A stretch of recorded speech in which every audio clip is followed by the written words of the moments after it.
This is going to be a little long, so I'm going to try to get through it quicker. So Anais Duplan is the author of the poetry collection Take the Stallion, the chapbook Mount Carmel and the Blood of Mount Parnassus, and a book of essays and interviews called Black in Cyberspace, forthcoming from Black Ocean.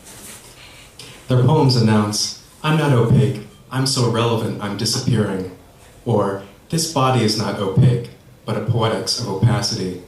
Indeed, Mount Carmel, as with Take the Stallion, makes relevancy in context, both aesthetic and political stakes, claiming wryly that a poem should be righteous, good, and true. Like my body, this is thinly veiled disguise. For me, says Anais in an interview, the truth is not interesting. I like frameworks and models of reality and thinking about poems as parallel universes to ours, where reality unfolds almost like it does for us here on Earth, but slightly different. In poems, for example, it's possible to be all the multiple genders all at once.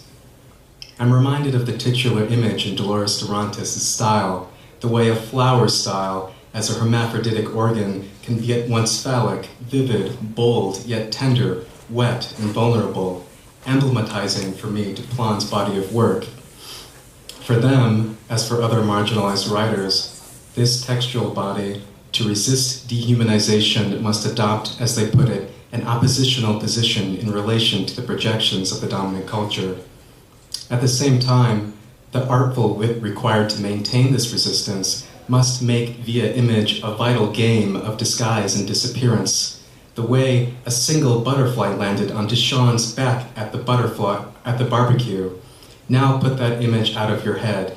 Next image, you a pauper in the desert, you pushing spit from your mouth into your eyes and nostrils. Here, in the tick of it, these poems make a farce between the I and the not I, between the language and the you, so that you and the body are in a room together, and so a kind of ecstatic union may emerge.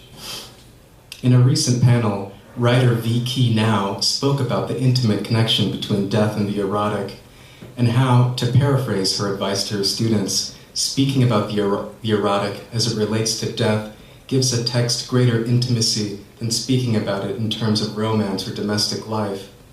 Here, I'm thinking of visual artist Cara Walker and of Anais' poem, Ode to the Happy Negro Hugging the Flag, and Robert Colescott's George Washington Carver Crossing the Delaware, where, quote, black toes, black thighs, and a black groin, and death itself are entangled and astraddle around a poem body who is intertextually grafted onto the flag.